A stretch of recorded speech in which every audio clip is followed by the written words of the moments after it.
साथियों, नव वर्ष के आगमन पर मैं आपका दोस्त, आपका होस्ट जेडी थोरी और मेरे साथ है विजयनगर के सुप्रसिद्ध सीए साहब सुमित जी शर्मा। आपका हार्दिक अभिनंदन है सर। धन्यवाद sir, thank you so much. Sir ने जैसे बोला कि विजयनगर के सुप्रसिद्ध, तो मुझे एक बात याद आ गई। एक दौड़ हो रही थी, तो वो बेटा, उसके पिताजी ने पूछा कि बेटा आपका जो क्या रहा दौड़ में, तो वो बोला कि पापा मैं सेकंड आया हूँ। तब उसने पूछा उसके पापा ने, बेटा कितने जने थे दौड़ में, तो वो बच्चे ने बोला कि हम सिर्फ 2 ही जने थे पापा, और मैं सेकंड आया हूँ।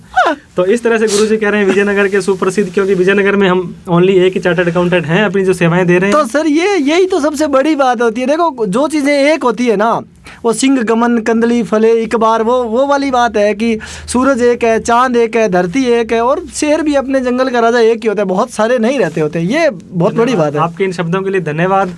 तो श्रोताओं, मैं बता दूं, जेडी थोरी जी, जगदीश जी थोरी एक अध्यापक के तौर पर काम करते हैं, और पिछले लगभग 8-10 दिनों से ये भारत भ्रमण पर निकले थे।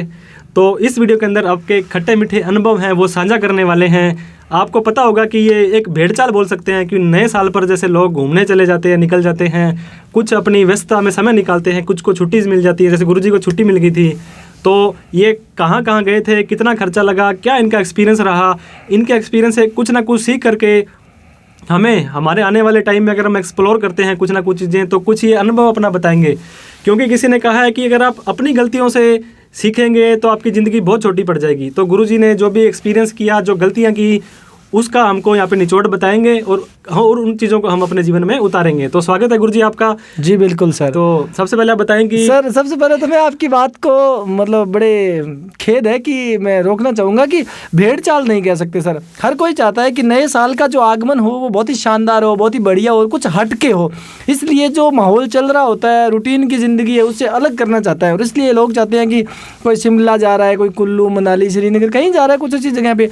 तो हम वैसे ही राजस्थान के उत्तरी सीमा पर बैठे हुए हैं, और बार बार ऐसे खबरें आ रही थी कि शीतकालीन अवकाश के अंदर राजस्थान का सबसे ठंडा, कुल्लू से भी ठंडा श्रीगंगानगर था। तो हमने कहा इस दिशा में जाने की बजाय हमें दक्षिण की ओर चलना चाहिए। तो 2 फायदे होंगे। नंबर 1 तो ये कि हमें कुछ ऐसा एनवायरनमेंट मिलेगा, समुद्री बीच वगैरह वगैरह, और दूसरा वहाँ का वातावरण जो है वो यहाँ से कम 10-15 डिग्री थोड़ा फ़र्क मिलेगा, गर्म रहेगा। तो हमने उधर जाने का प्लान किया, और अदर स्टेट की तरफ, जैसे गुजरात की तरफ हम निकल पड़े। ठीक है गुरुदेव, आपकी बात मैं बिल्कुल सहमत हूँ। नया साल, नई उमंग, नया जोश, नया उत्साह आपको मिला होगा। बिल्कुल। तो सबसे पहले आप बताएं किस तारीख को हम जैसे कि दोस्तों आपको पता होगा राजस्थान के श्री गंगानगर जिले में रहते हैं, श्री विजयनगर तहसील में हमारा निवास है। तो यहाँ से इन्होंने यात्रा स्टार्ट की थी। इनकी यात्रा लगभग 6-7 दिन की रही होगी गुरुदेव आपकी। बिल्कुल, हाँ। तो इन्होंने श्री विजयनगर से 28 दिसंबर को आपने शायद यात्रा की थी। इन्होंने गाड़ी रेंट पर करवा ली थी, अर्टिगा गाड़ी थी शायद, है ना? जी हाँ, अर्टिगा। तो अर्टिगा गाड़ी के बारे में बता दो कि गाड़ी ठीक रहती है अर्टिगा? मैं तो कहता हूँ टूर के लिए अगर आप 6-7 सवारी हो, 8 सवारी हो, तो दी बेस्ट गाड़ी है अर्टिगा। एक तो उसमें गाड़ी अगर स्पीड में 120 या 100 चल रही होती तो आपको ऐसे नहीं लगेगा कि गाड़ी धक धक करे, बिल्कुल पता ही नहीं चलेगा, एकदम बिल्कुल ईजी वे में आप बैठे रहोगे। और दूसरा, एक लंबे सफ़र के लिए बहुत ही आरामदायक गाड़ी है। वास्तव में मेरा तो यही अनुभव है। इससे पहले भी मैं अर्टिगा गाड़ी लेके इधर उधर गया हूं, तो मुझे दूसरी गाड़ियों की बजाय ये बहुत अच्छी लगती है। और मेरे को अगर चूज करना हो तो मेरी फर्स्ट चॉइस। अर्टिगा का प्रमोशन ज़्यादा हो गया थोड़ा सा। आपको अपनी यात्रा स्टार्ट करनी है 28 तारीख को सुबह सुबह। आप और मैडम और एक भाई साहब हमारे डॉक्टर जी, हमारा आई केयर जुगल जी और उनकी वाइफ, 4 जने ये थे। 2 आपके बच्चे, 2 सर के बच्चे, 4, 2, 6 और 2, 8 और एक गुड़िया और थी। 9 जने आप टोटल निकले थे यहाँ से। अर्टिगा गाड़ी आपको सब फिट हो गए थे, और सुबह यहाँ से आप निकल गए थे 28 को अर्ली मॉर्निंग, 28 दिसंबर को। तो उसके बाद में फिर यहाँ से हम सुबह निकले थे। मैं, मैडम, एक मेरा भांजा था, और डॉक्टर साहब थे, उनकी मैडम थे, 2 बच्चे थे, और एक उनकी भांजी थी। ऐसे करके हम पूरे थे, मतलब एक सीट खाली थी हमारे पास। तो बड़ी इजी। बचाया नहीं गुरुजी, मुझे एक सीट खाली थी। हमने तो इधर उधर फोन भी किए थे कि आप आइए, लेकिन सर आप बहुत ज़्यादा व्यस्त है सर। हाँ, एक बात रहे विजयनगर में 31 दिसंबर का थोड़ा वर्कलोड था सर। तो फिर आप यहाँ से निकले? सुबह निकले हम 6 बजे यहाँ से, और हमारा ये था कि जब शुरुआत की जा रही है तो क्यों ना बाबा रामदेव जी के दर्शन से की जाए। तो हम यहाँ से सीधे सुबह मतलब यही करके निकले कि बाबा रामदेव के लिए सर टोकूंगा। एक तो जो योग करवाते हैं वो बाबा रामदेव। नहीं सर, जो बाबा रामदेव हमारे आराध्य देव जो है, मैं उनकी बात कर रहा हूँ। वो स्वामी रामदेव है। हाँ, वो स्वामी रामदेव है। रुनेचा बोलते हैं रामदेव राव। वहाँ के लिए हम निकल पड़े कि शुभ शुरुआत हो जाए, थोड़ी धार्मिक भी रहेगी, थोड़ी मन को आस्था प्रदान करने वाली। और हाँ सर, उसके लिए हम वहाँ से निकल पड़े। यहाँ से बजे पहुँच गए थे? वहाँ पहुँच गए थे हम सर लगभग 1 बजे। ठीक है सर। बीच में रुकते हुए गए थे, वरना थोड़ा सा और जल्दी पहुंच सकते थे। और इधर विजयनगर से गढ़शाना होकर के निकले थे। बहुत ही शानदार रोड है, भारतमाला है, नई रोड जो है इधर से अनूपगढ़ होते हुए निकलती है। थोड़ा सा खींच के लेना पड़ेगा गुरुजी, क्योंकि श्रोताओं का थोड़ा समय तो इनको समरी में बता दें तो ज़्यादा अच्छा रहेगा। जी बिल्कुल बिल्कुल बिल्कुल बिल्कुल। इधर से निकले हम लगभग 1-1.5 बजे वहाँ पहुँच गए। वहाँ पे हमने एकदम बिल्कुल ही बहुत कम भीड़ थी, तो आसानी से हमने धोख लगाई और उसके बाद बाहर हमने कहा थोड़ा रेस्ट कर दिया जाए और हमने खाना वाना खा के वहाँ से वापस निकल पड़े जैसलमेर की तरफ। तो मैं आपको रोकूंगा फिर से कि साथ में खाने के लिए कुछ लेकर गए थे कि लेके जाना चाहिए, कुछ आपको वहाँ फील हुआ कि भाई घर से अगर पकौड़े या कोई ऐसा कुछ चीज़ लेके जाते तो? सर खाने के लिए ऐसे है कि अगर ज़्यादा मतलब सफ़र में अगर ज़्यादा कुछ खाएंगे तो उल्टी की वोमिटिंग की दिक्कत रहती है सर, तो इसलिए नॉर्मली हल्का फुल्का हाँ हल्का खाएं ताकि सफ़र में दिक्कत ना आए। रामदेवरा आपने 1:30-2 बजे दर्शन कर लिए, वहाँ से फिर कितने बजे निकल गए आप? हम 1 घंटा रुके थे वहाँ पे, लगभग 2-2:15 बजे हम वहाँ से फिर से निकल लिए आगे। ठीक है। और कहाँ के लिए निकले फिर आप? हम जैसलमेर के लिए। जैसलमेर के लिए हम निकले और रास्ते में बहुत ही मतलब ऐसे जब सफ़र में कुछ चीज़ें नई देखने को मिली, जैसे कोई गांव आ रहा है, पहले बाप आ रहा है, फिर चाचा आ रहा है, फिर ऐसे ऐसे गांव देख रहे हैं तो बड़ा ऐसे लग रहा है कि अरे वाह यार कैसे से। और फिर पोखरण का जो परमाणु अनुसंधान हुआ था, जो पहला परमाणु परीक्षण किया गया था, वो जगह ऑन रोड पड़ती है, वो देखी हमने, रास्ते में चलते चलते देख ली। चांदन गांव जिसको थार का गढ़ा कहते हैं, उस गांव से होकर निकले। वहाँ पर एक गायों का नस्ल अनुसंधान केंद्र है, जहाँ पर सभी सफ़ेद रंग की गायें हमें रोड पे ही दिख गई। ये हमारा सौभाग्य रहा, बहुत अच्छी अच्छी चीज़ें दिख गई हमें। और फिर उससे हम आगे निकल गए और जैसलमेर के लिए, और जैसलमेर पहुँच गए हम। वास्तव में हालांकि मैं काफ़ी घुमा हूँ, लेकिन जैसलमेर प्रॉपर जैसलमेर सिटी मेरा हाँ एक्सप्लोर नहीं किया हुआ बिल्कुल। तो वहाँ पे मैं गया तो पीले पत्थरों से सुसज्जित शहर, मतलब जैसाना वास्तव में ही जैसे लोग इसको कहते हैं कि स्वर्ण किला, स्वर्ण नगरी कहते हैं, तो वास्तव में एकदम सच कहते हैं। जैसे ही मैं उस शहर में मैंने प्रवेश किया तो मुझे लगा, मेरा मन रोमांचित हो उठा और मेरे को बड़ा मज़ा आया कि वास्तव में यार लोग जो कहते हैं वो सच कहते हैं। तो फिर आप जैसलमेर रुके या कैसे आके वहाँ पे? हमने सोचा कि अगर जैसलमेर अब रुकेंगे तो फिर हम, हमारा जो मेन मोटिव था वो शाम का जो कल्चरल प्रोग्राम था, वो सम के दौरों के अंदर जो सम में होता है वो देखना था। वो जैसलमेर से कितना आगे है सम आपका? वो लगभग सर 45 किलोमीटर है। अच्छा। तो हम जैसलमेर में हमने सोचा भी कल आकर के देख लेंगे, और अभी हम सम चले। फिर हम सम चले गए। तो जैसलमेर कितने बजे पहुँच गए थे आप शाम को? जैसे यहाँ से 2-3 बजे निकले ना?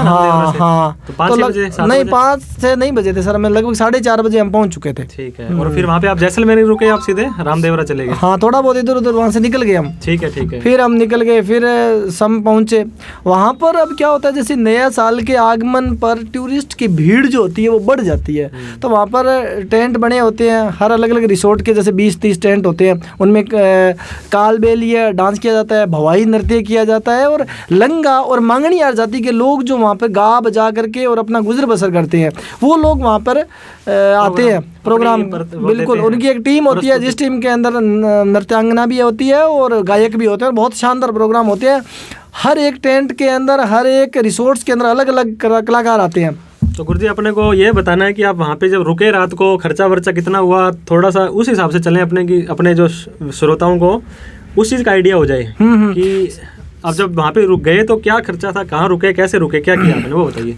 वो जब हम वहाँ पे पहुँचे तो सबसे बड़ा तो ये था कि बार बार वो आ रहे थे, वहाँ पे लोकल जो गाइड थे, वहाँ पे जो लोकल थे वो एजेंट, तो वो कह रहे थे सर हमारे पास रुकिए, हम आपको ये फैसिलिटी देंगे। उनमें मेन तो ये रहता है कि वो आपको एक एक चीज़ में ऐसे भी, हमारा खाना हमारे पास करना होगा, नाश्ता हमारे पास करना होगा, केमल सफारी हम करवाएंगे, थार सफारी जीप से करवा देंगे हम, और प्लस में आपको शाम का कल्चरल प्रोग्राम जो है वो एक कॉम्बो पैक देते हैं आपको, उसमें आपको करना पड़ता है। और उसमें अलग अलग जैसे 30 और 31 को तो इतनी ज़्यादा मतलब वो रहता है कि वो एक पर पर्सन से 2500 रुपये पर पर्सन से लेकर के और 5-6 हज़ार तक वो करते हैं, जिसमें टेंट का किराया भी आपको शामिल कर देते हैं, वो रहने का अलग कर देते हैं या खाने का अलग कर देते हैं। वो जितना वो चाहते हैं कि जितना ज़्यादा आपको ऐसे समझा करके और ऐसे करवा सकेंगे, वो यार इतनी चीज़ें मिल रही है तो बंदा थोड़ा सा ये कि तो ले उनके प्रोग्राम का। और 31 दिसंबर का कितना खर्चे का फर्क रहता है, जैसे अगर आप नॉर्मल डेज में जाएं, सितंबर, अक्टूबर, नवंबर? सर बहुत फर्क रहता है, बहुत ज़्यादा फर्क रहता है, टूरिस्ट बहुत ज़्यादा बिल्कुल। मतलब 31 को तो ये हालात थी, वो खुद कह रहे थे कि जिस प्रोग्राम के लिए जो चार्ज हमारा 1500 रुपये होता है,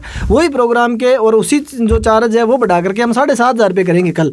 और आज जो है वो जब हम गए थे वो जो चीज़ें थी वो 4,500 रुपये 3,000 रुपये तक अलग अलग मिल रही थी। और एक सबसे बड़ी रोचक बात कि जब हम वहाँ पहुँचे तब उन्होंने हमें कहा था कि हम 2,500 रुपये पर पर्सन के हिसाब से आपका खाना हो जाएगा, थार की कैमल सफारी करवा देंगे, थार सफारी करवा देंगे और कल्चरल प्रोग्राम दिखा देंगे। 1.5 घंटे बाद वही प्रोग्राम वाले कह रहे थे 3.5 से कम में होगा नहीं, क्योंकि उनको लग रहा था अब नाइट जैसे नज़दीक आ रही है, लोग बढ़ रहे हैं, टूरिस्ट बढ़ रहे हैं और उनके पास तो फिक्स जगह होती है उसी में उनका, हाँ, तो उस वजह से वो सारा कुछ आपने वो सारा एक्सप्लोर किया वहाँ का। पहले प्रोग्राम पहले वहाँ पे गए होंगे आप थार में उधर? वो सर उनका कॉम्बो पैक रहता है हर किसी का, उन्हीं की जीप होती है, उन्हीं की कैमल सफारी होती है और उन्हीं का कल्चरल प्रोग्राम होता है। यानी जिस रिसोर्ट में आप रुके हो ना वही सारा कुछ करवाते हैं। तो खाना वाना फिर वहाँ पे रात को आपने कहाँ खाया? हम वहाँ पे नाइट में नहीं रुके सर, वो जो कल्चरल प्रोग्राम होता है वो 10 बजे तक होता है, 10 बजे समाप्त हो जाता है। उसके बाद हम वापस जैसलमेर आ गए।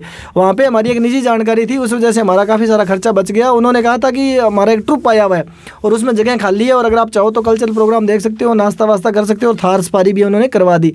यानी कि अगर जनरल बात करें तो वो कम से कम अगर मिनिमम बात करें तो 2,000 रुपये 2,500 रुपये कम से पर पर्सन के अंदर कल्चरल प्रोग्राम, शाम का नाश्ता, खाना और थार सफारी, ये इसके बिना पॉसिबल नहीं है।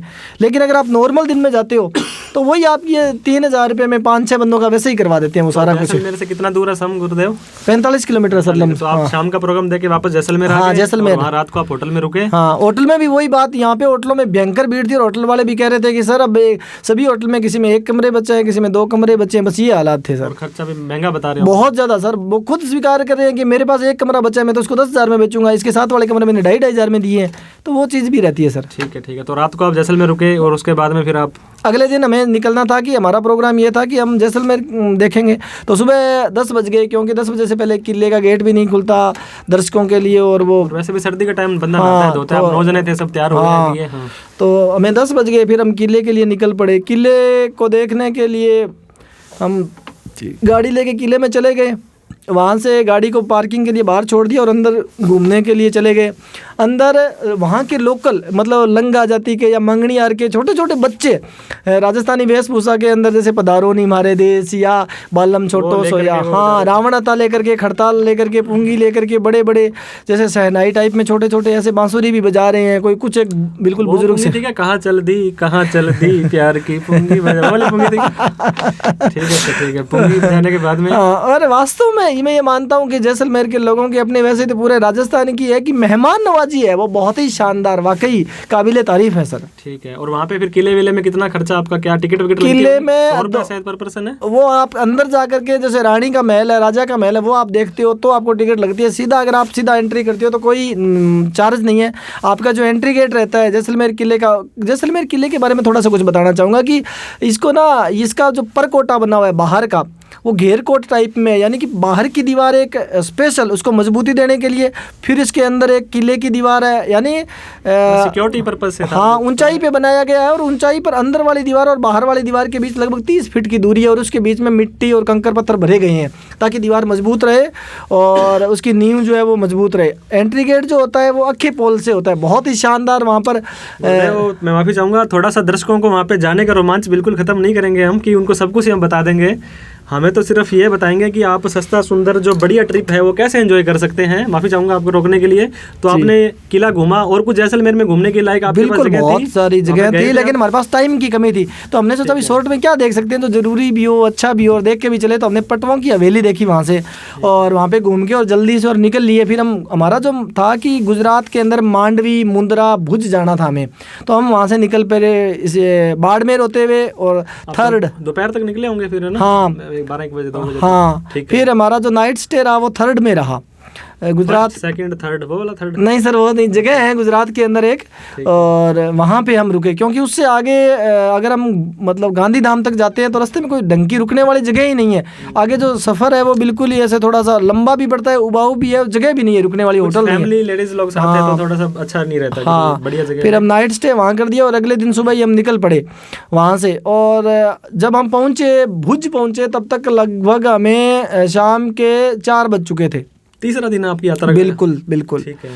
तो फिर 4 बजे वहाँ पहुँचे। भुज पहुँचते ही मेरी सिस्टर और जिया जी वहाँ रहते हैं, तो हमने उनको कॉल करके कहा भी अब देखने वाली बढ़िया बढ़िया जगह बता दो। तो उन्होंने कहा आप पहले भुज के अंदर स्मृति वन म्यूजियम बना हुआ है, जहाँ पर जब भूकंप आया था उस भूकंप में जो लोग मारे गए थे उनके नाम उकेरे गए हैं और एक बहुत ही शानदार म्यूजियम के साथ ही कलात्मक तरीके से वो बनाया गया है सर। वो राहुल गांधी कह रहे थे कि मैं बोलूंगा तो भूकंप आ जाएगा, वो वाला भूकंप या दूसरा भूकंप था? नहीं सर, वो अच्छा, ये natural भूकंप। हाँ, भुज कच्छ के अंदर एक बार भूकंप आया था और उस भूकंप की वजह से बहुत सारे लोग मारे गए थे सर। ठीक है गुरुजी। फिर हमने वहाँ स्मृति वन म्यूजियम में वो देख लिया और उसके बाद हम निकल गए भुजोड़ी गांव बुनकरों का गांव है, जहाँ पर वंदे मातरम म्यूजियम है वहाँ पर भी, जहाँ पर आपको लाइव साउंड और लाइट शो भी है और वहाँ पर एक मूवी भी दिखाई जाती है जो स्वतंत्रता संग्राम में जो लोग जिनका सहयोग रहा, जो शहीद हुए, उनका बहुत ही शानदार तरीके से। और शाम को वहाँ पर जो लाइट एंड साउंड शो होता है उसके अंदर जो बनाया गया है वो मतलब राजस्थान की विधानसभा के जैसा, यानी संसद, मतलब भारतीय संसद जैसा भी, मतलब ऐसे गोल गोल सा बनाया गया है वो स्मृति वन म्यूजियम बाहर से। टिकट वगैरह भी लगती है इनकी? हाँ सर, 100 रुपये पर पर्सन से लगता है और अगर आप अंदर मूवी देखते हो तो उसका 250 रुपये चार्ज है। मतलब ऐसा है। मूवी देखने से पहले अपना मुंह भी देखना पड़ेगा कि वो कैसा है, देखने लायक है कि नहीं। बिल्कुल। शाम के समय वो देखते हैं तो दीवार पर वो मुखौटा शो टाइप होता है और बहुत ही शानदार होता है। मतलब अगर आप वीडियो भी देखें वंदे मातरम भुजोड़ी का तो मज़ा आएगा आपको।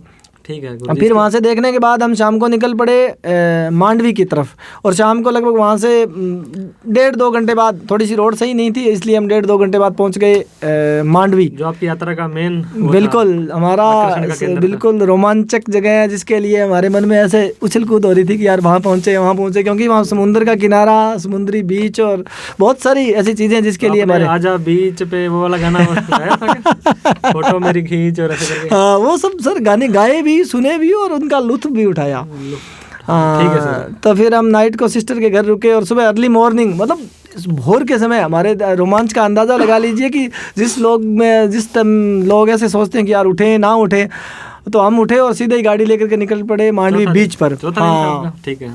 मांडवी बीच पर पहुंचे सुबह सुबह, ऐसे सोचा ही नहीं कि यार पानी ठंडा होगा, कैसा हो गया, हम सीधे कूद पड़े और बीच के किनारे। हाँ, जब जैसे दूर समुद्र की लहरें ऐसे आती हुई, ऐसे छोल मारती हुई दिखाई दे रही थी तो हम उसके सामने जा रहे थे, ऐसे लग रहा है जैसे कोई एक मतलब प्रेमिका से मिलने के लिए कोई नायक जैसे आतुर होता है, वैसे हम सारे आतुर थे और हम कूद पड़े समंदर के। नहीं गुरुजी, हमें तो पता नहीं ना प्रेमिका को कैसे कहते हैं। देखो सर, कवि की कल्पना होती है। नहीं, आपकी तो मुझे वास्तविकता लग रही है, कल्पना नहीं लग रही। सर ये आप कह सकते हैं। ठीक है। तो फिर हमने वहाँ पे खूब एंजॉय किया। वहाँ पे आपको अलग अलग सुविधाएं मिलती है। वहाँ पे आपको मोटर बोट मिलती है, सिंपल नाव मिलती है। बच्चे अगर आपके साथ है तो उनको खिलाने के लिए वो बड़े गुब्बारे के अंदर ऐसे घूमने वाली वो। चार्ज वगैरह क्या लेते हैं गुरुजी उनका? बीच पे वैसे तो कोई टिकट नहीं होती बीच पे? नहीं सर, कोई टिकट नहीं है वहाँ पे। बिल्कुल सर्विस लेनी है तो हाँ, उनके अलग अलग है, अलग अलग चार्ज। जैसे 250 रुपये पर पर्सन में आपको बोट मिल जाएगी। कितने टाइम घुमाते हैं फिर वो सर 1 राउंड लेते हैं 1 किलोमीटर का। और कैमल सफारी भी मिलती है वहाँ पे और ये आपको बाइक भी मिल जाएगी और ऐसे अलग अलग चीज़ें हैं वहाँ पे। खाने पीने के लिए वहाँ पे छोटे छोटे कैंटीन्स लगे होते हैं, स्टॉल्स लगे होते हैं। वहाँ से आप कुछ भी मतलब खाने की चीज़ें जैसे चिप्स, वेफर, कुरकुरे वगैरह, नमकीन। एमआरपी मिलते हैं, महंगे मिलते हैं? तो हल्के से थोड़े से महंगे रहेंगे सर, बाकी तो सेम रेट है। कोई ज़्यादा वाला बोला तो कैमल फिर पानी में चलता है? नहीं सर, कैमल पानी के किनारे साइड में जगह बनी हुई है। समुद्र की ऊंचाई पर वो जगह है मांडवी और इधर समुद्र के पानी का जहाज नहीं, रेगिस्तान का जहाज। बिल्कुल, रेगिस्तान का जहाज समुद्र के किनारे चलता है सर। ठीक है सर। तो आप वहाँ पे घूम लीजिए। बिल्कुल। और हमने लगा होगा वहाँ पे सर, वहाँ पता ही नहीं चला हमें। और मतलब हम सुबह 6:30-7 बजे पहुंचे थे और कब 12 बज गए पता ही नहीं चला। अच्छा, जैसे वो कहते हैं ना, वक्त का पता नहीं चलता अपनों के साथ, लेकिन अपनों का पता चल जाता है वक्त। बिल्कुल सर। वो क्या होता है कि हम चले थे तो रेत के समंदर से चले थे और पानी के समंदर तक पहुंच चुके हैं। आगे बने रहिए हमारे साथ, अपन पहुंचेंगे नमक के समंदर में और उसके बाद पत्थरों के समंदर में, है ना। फिर वापस अपने घर मिट्टी के समुद्र में आ जाएंगे, रेते के समुद्र में। बिल्कुल सर, ये अपन थार के निवासी हैं और थारियन जो होते हैं वो तो सर रेत में ही रहते हैं। बाकी गुरुजी, एक बार हम भी गए थे जैसलमेर इधर 2 साल पहले, तो वो जो उसका जो रेतीला एरिया या जहाँ पे हमें घुमाते हैं उससे अच्छा टिब्बा तो हमारा को यहाँ पे सूरतगढ़ वाला जो मानकसर वाला था वो भी काफ़ी बड़ा लगा। दोस्तों, आपको भी इधर सूरतगढ़ एरिया है हमारे गंगानगर जिले में, तो उसके बार मानकसर एक चौक आता है, तो उसके पास में एक बहुत बड़ा पहाड़ रेतीला है, तो वो भी एक टूरिस्ट प्लेस के तौर पर आप उसको आ सकते हैं। हाँ बिल्कुल, सैंड ड्यून्स बने हैं, जबरदस्त अच्छा बना हुआ है। तो गुरुजी, आप वहाँ पे घूमे उस बीच को? बिल्कुल। और उसके बाद हम वहाँ पे मतलब मांडवी के अंदर ही विजय विलास बनाया गया, एक महल है अंग्रेज़ों के समय का बनाया गया, और उसमें कई सारी मूवीज़ शूट हुई है, वो देखा हमने, बहुत ही अच्छा है। उसके साइड में इधर जंगली इलाका भी है, पास में दूर खेत भी हैं, और वहाँ के लोकल लोग देखे, उनका पहनावा, उनकी वेशभूषा, उनकी बोली, उनके खान पान से रूबरू हुए और बहुत अच्छा लगा। काफ़ी डिफरेंट होगा हमारे। बिल्कुल सर, गुजराती लोगों का एक तो सबसे बड़ी चीज़ कि उनको मीठा बहुत पसंद है। मतलब तो सब्जी में सर, सब्जी कड्डी के अंदर मीठा मिलेगा। तो परांठे, मोदी जी को देख सकते हैं, बहुत मीठा बोलते हैं वो। परांठे एकदम मीठे। मतलब आपको हमने बोला कि सब्जी क्या है, उन्होंने बोला पनीर कोफ्ता है, हमने कहा ले आए। जब लेके आए तो ऐसे लगा कि खीर लेके आ गए। तो ऐसे मतलब मीठा बहुत ज़्यादा रहता है उनका।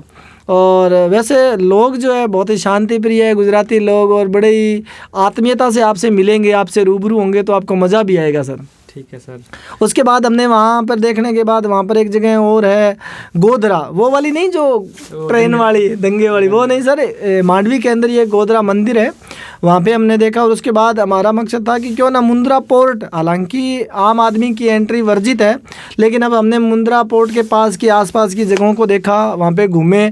और उसके बाद में हम पहुँच गए श्यामजी कृष्ण वर्मा मेमोरियल म्यूजियम बनाया गया है मोदी जी के द्वारा, उनकी अस्थियों को लाया गया था शायद 2003 के अंदर, और उसके बाद में उस म्यूजियम को बनाया गया है। वहाँ पर एक विजिटर बुक भी रखी गई है, जिसमें आपने फीडबैक भी दिया था। बिल्कुल, हमने फीडबैक दिया। तो सर अस्थियाँ कहाँ से लाए थे सर, थोड़ा बता देंगे? ये सर अस्थियाँ जो लाए थे विदेश से लाए थे, जब श्यामजी कृष्ण वर्मा का देहांत हुआ था सर, वो भारत में नहीं हुआ था, इसलिए मोदी जी ने ये बहुत ही अच्छा प्रयास किया ताकि लोगों को प्रेरणा मिले कि देश के लिए शहीद होने वाले क्रांतिकारियों के लिए हमारे मन में कितना प्रेम, उनके लिए समर्पण और उनके लिए आदर है सर। ठीक है सर। तो आपने वो घूम लिया म्यूजियम? बिल्कुल। और उसके बाद में वापस घर आते आते वापस फिर से शाम हो गई। अच्छा। हाँ। तो 5वां दिन था ये आपका शायद ना? हाँ नहीं, वो 4था दिन था और 4थी नाइट थी ये, मतलब। ठीक है। और 5th डे फिर आप सुबह? 5th डे हम निकल पड़े गुजरात से थोड़ी दूर, मांडवी से आगे एक जगह है कालो डूंगर बोलते हैं गुजराती में, और वो है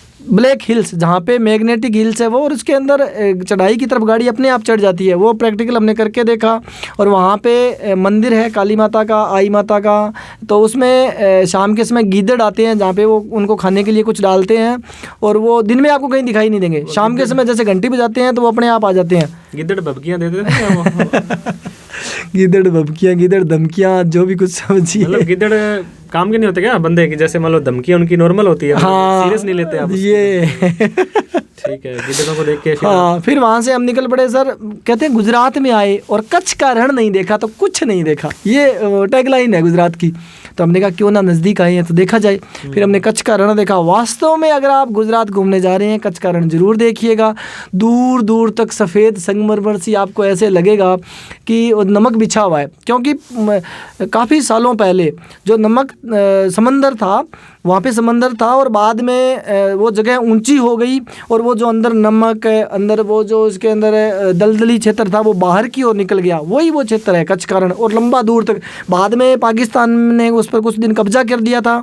बाद में ये मामला अंतर्राष्ट्रीय न्यायालय में उठा था, और अंतर्राष्ट्रीय न्यायालय ने लास्ट में ये फैसला किया कि इसका 90% हिस्सा भारत के पास रहेगा और 10% हिस्सा जो है पाकिस्तान रखेगा। वही वो क्षेत्र है, उससे पाकिस्तान सीमा बहुत नज़दीक लगती है और सामने कुछ दिखाई नहीं देगा। और नमक ज़्यादा होने के कारण वनस्पतियाँ भी वहाँ पे बिल्कुल नहीं मिलेगी, इसलिए वहाँ पे बिल्कुल सफ़ेद ऐसे लगेगा आपको, ऐसे आप सफ़ेद बादलों के बीच में और स्वर्ग के आनंद ले रहे हो। बहुत सारे टूरिस्ट आते हैं, आपको सजे धजे ऊँट मिलेंगे, सजे धजे गाड़े मिलेंगे। और ऊँट के गाड़े यहाँ पर अक्सर 2 टायर के होते हैं, लेकिन वहाँ पर 4 टायर के ऊँट गाड़े हैं।